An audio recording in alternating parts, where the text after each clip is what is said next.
In today's recap, we're diving into the powerful Ghanaian movie, Look. The film opens with the sound of bells ringing in a Christian blind school, signaling the start of the day's assembly.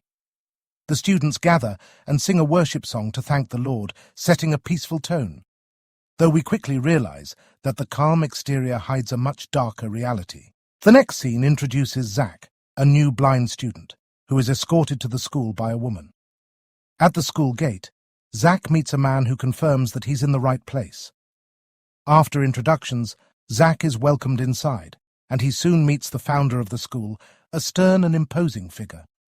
As Zack settles into his new environment, he takes a bath before joining the other students.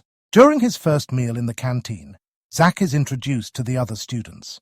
He's offered food, but when he tries it, he's immediately discouraged from complaining, especially after witnessing the founder's harsh punishment. The founder orders a blind student to do 50 push-ups because he couldn't eat due to an illness. The boy is humiliated further when the founder angrily insults him for his condition. Zack's shock grows as he realizes that this is just the beginning of the harsh reality the school holds. Zack's first day in class is filled with more challenges. He slowly walks to find a seat, feeling the strain of trying to adapt. He meets 3 blind students who eventually become his friends. They share their stories of how they lost their sight, creating an emotional bond between them, as Zack settles into his seat and begins to pay attention to the class. During the break, Zack's new friends offer him survival tips for navigating the school's strict rules. They stress the importance of adhering to these regulations, no matter how harsh they may seem, to avoid punishment. While Zack is less than enthusiastic about the rules, he acknowledges their necessity. Suddenly, a disagreement between one of his friends and another blind student escalates into a physical altercation. A teacher intervenes to separate the two before the situation worsens. During the fight, a young blind student, weakened by illness brought on by poor diet, collapsed. The school nurse recommended urgent medical attention at the hospital. However, fearing negative publicity and the exposure of the school's neglect, the founder refused to allow the boy to seek medical help. This decision highlights the founder's oppressive control and disregard for the students' well-being. That night, the school's sinister side is exposed. A blind boy is led by a guard to a room where the founder, half-naked, awaits him. The unsettling scene hints at a disturbing power dynamic. Elsewhere in the school, a guard is seen abusing a blind girl. These scenes reveal that the school's cruelty extends far beyond physical punishment, encompassing manipulation and exploitation. The following day, during assembly, the founder announced an important visitor who would be arriving at the school. He emphasized the need for exemplary behavior and reminded the students of the strict communication rules. The visitor, a young man and his friends, arrived with the intention of donating to the school. They spent time with the students, even engaging in group singing. The visitor struck up a conversation with a blind student, inquiring about his life at the school, unaware that their interaction was being monitored by a watchful guard and the founder himself. Later, the young blind man who had conversed with the visitor was subjected to severe punishment by the founder himself. Fearing that the boy might have revealed the harsh realities of life within the institution, the founder hurled insults at him, showing no mercy. This act of cruelty served as a warning to all the students, reminding them of the consequences of disobedience and the founder's absolute authority. During a meal, the school cook notices that a young blind girl appears to be pregnant. Fearful of the founder's wrath, the girl begs the cook to keep the secret. Later, the girl is taken to the school nurse, seeking answers about the father of her child. Overwhelmed with fear, she claims she is unable to identify her attacker, exploiting her blindness as an excuse to avoid revealing the truth. The founder, enraged by the situation, barges into the nurse's office, demanding an explanation. She maintains her silence, terrified of the consequences whilst in tears. The nurse attempts to calm the enraged founder, but her efforts are futile. His refusal to acknowledge the girl's fear and trauma underscores the cold, authoritarian nature of the school. Recognizing the escalating danger, the nurse intervenes, but her words are dismissed. The situation leaves the girl in a state of confusion. The founder's treatment of her reflects his unrelenting control over the students, prioritizing his authority over their suffering. The founder takes matters into his own hands. Knowing he was responsible for the young blind girl's pregnancy, he confronts the guard directly, physically punishing him for his misdeeds. The founder then orders the cook to keep quiet about the situation, ensuring that no one knows the truth. Following the founder's orders, the guard takes the pregnant girl to a secluded room, where a dangerous and unauthorized abortion is performed. The procedure causes the girl immense physical and emotional pain. As the young girl continues to bleed, the nurse, deeply disturbed by what she has witnessed, urges the founder to seek professional medical help for the girl. However, the founder refuses, dismissing her concerns. Frustrated and exhausted by the repeated injustices, the nurse confronts the founder, accusing him of overseeing numerous similar abortions, some of which have tragically resulted in the deaths of the young girls involved. Angered by her accusation, the founder threatens the nurse, warning her to be careful with her words and escalating the tension with a threat of physical abuse. Meanwhile, Zack and his friends seek solace in moments of levity amidst the grim reality of their situation. One day, Zack attempts to mimic the founder's voice, tone, and vocabulary, hoping to amuse his friends. Unbeknownst to Zack, the founder is nearby, listening to the imitation. As Zack laughs at his own joke, he accidentally falls, alerting the founder to his presence. Realizing the gravity of his mistake, Zack immediately starts crying, fearing the inevitable punishment. The founder's anger is palpable, and Zack, along with his friends, flees the scene, terrified of further repercussions. In another part of the school, a young blind woman discovers the body of a deceased student while cleaning. Her scream alerts a guard, who quickly escorts her to the nurse's room. The founder, accompanied by 2 guards, arrives at the scene to examine the body. In a cold, unemotional response, the founder orders the body to be disposed of quickly, and demands that the girl who made the discovery remain silent. The discovery of the body sends shockwaves through the blind students, who begin to suspect that the founder and his guards are responsible for the deaths and abuse that have been occurring in the school. Fear and distrust grow among the students, who fear that they too could become victims of this oppressive system. Some of Zack's friends suggest attempting an escape, but others caution against it, recalling the tragic story of a young blind girl who was beaten to death after trying to flee.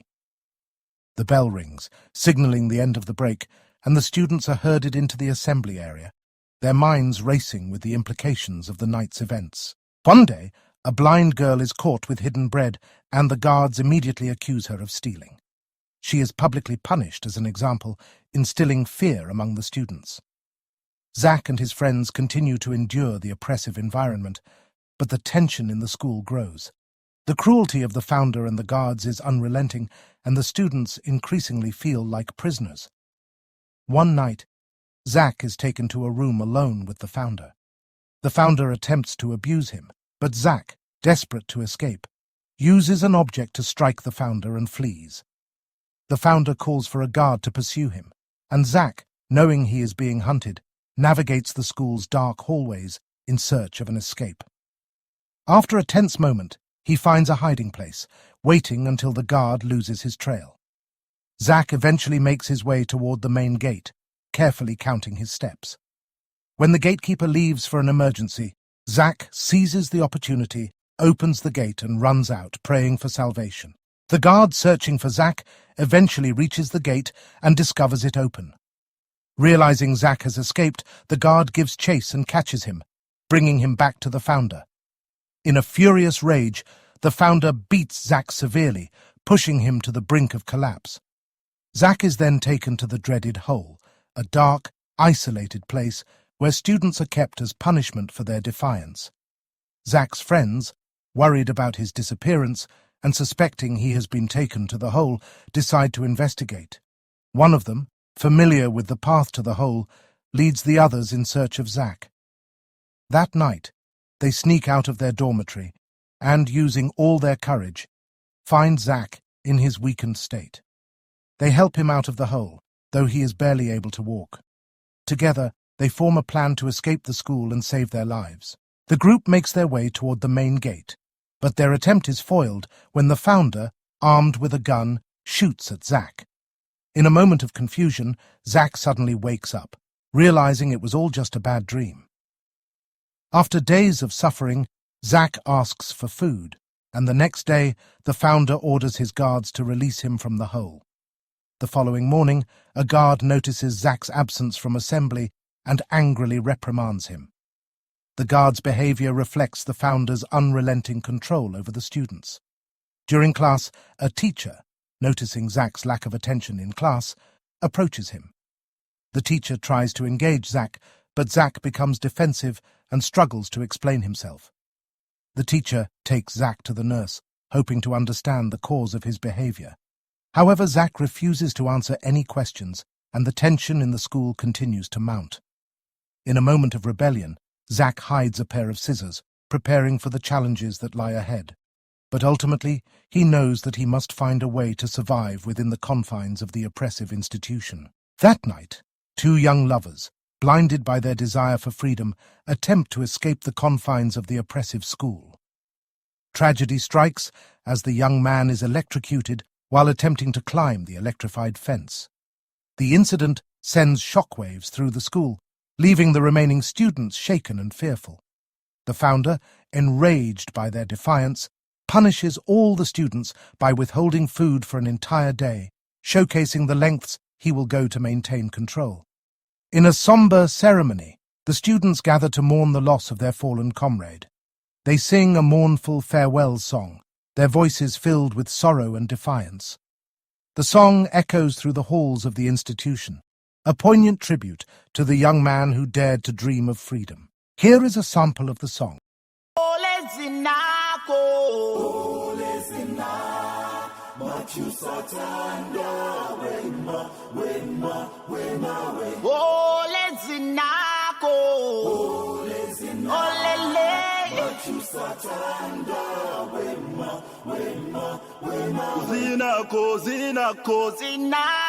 Oh, come back, oh my friend, come back, oh, Zinako, Zinako, Zinako, yeah, oh my friend, come back, oh, come back, oh, let's Zinako, oh, let's Zinako, Machu Satanda, Wema, oh, let's Zinako.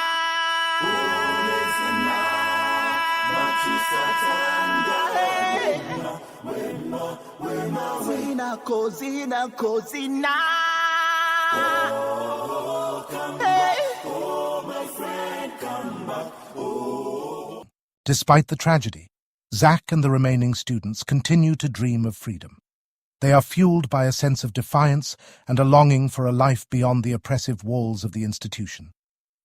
One day, while working outside, Zack devises a daring escape plan. He feigns a snakebite, distracting the guards and causing chaos. In the ensuing confusion, he attacks the supervising guard with the hidden scissors, seizing the opportunity to escape. His friends, inspired by his bravery, join him in the daring escape. Together they flee the school, hoping to find refuge in the outside world. However, their journey is fraught with danger. They encounter a seemingly kind driver who initially offers to help them but ultimately betrays them, leaving them stranded and vulnerable. As the guards close in, fate intervenes. A compassionate man with a tricycle offers them shelter and assistance.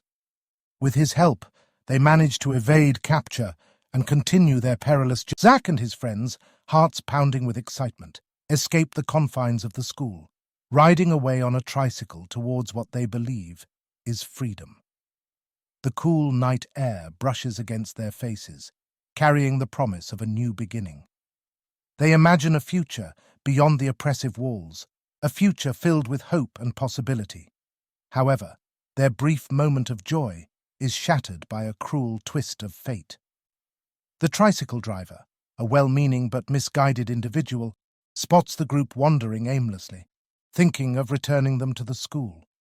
Little does he know the safety he offers is the very prison they've escaped. The blind students are forced to return to school, their dreams of freedom dashed. The realization of their capture is a bitter pill to swallow, a stark reminder of the harsh realities they face. Upon their return, the founder's wrath is severe. He punishes all the students involved, accusing them of rebellion and holding them responsible for the death of their fallen comrade during the escape attempt. The punishment is merciless, designed to instill fear and break their spirits. Zack, knowing the grim fate awaiting them, takes a moment to thank his friends for their unwavering support. His farewell is filled with sadness and acceptance, acknowledging that their efforts to escape have come at a great cost. The nurse, who overhears Zack's emotional goodbye to his friends, is deeply affected by his words. Feeling guilt and frustration over the inhumane treatment of the students, she confronts the founder. She tells him how his actions are not only harming the students, but also draining her emotionally and straining her ability to continue her work. The founder, unmoved by her plea, reacts with anger and slaps her, silencing her protests. The nurse, refusing to tolerate the abuse any longer, takes matters into her own hands. She goes to the boys' dormitory and unties Zack and his friends, freeing them from their restraints. Her actions ignite a spark of hope in the group, and Zack seizes the opportunity to lead his friends once again. In the next scene, Zack rallies his friends with a powerful and inspiring speech. He encourages them to fight back, emphasizing the importance of reclaiming their freedom and their lives.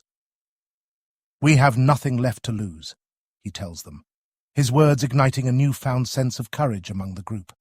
Determined and united, they prepare for the ultimate confrontation with the guards. The students fight fiercely, using their collective strength to overpower the guards. Amidst the chaos, the founder arrives at the scene, armed with a gun. The sound of gunfire echoes, striking fear into the group, but Zack remains resolute. Summoning all his courage, he confronts the founder directly, engaging him in a heated argument.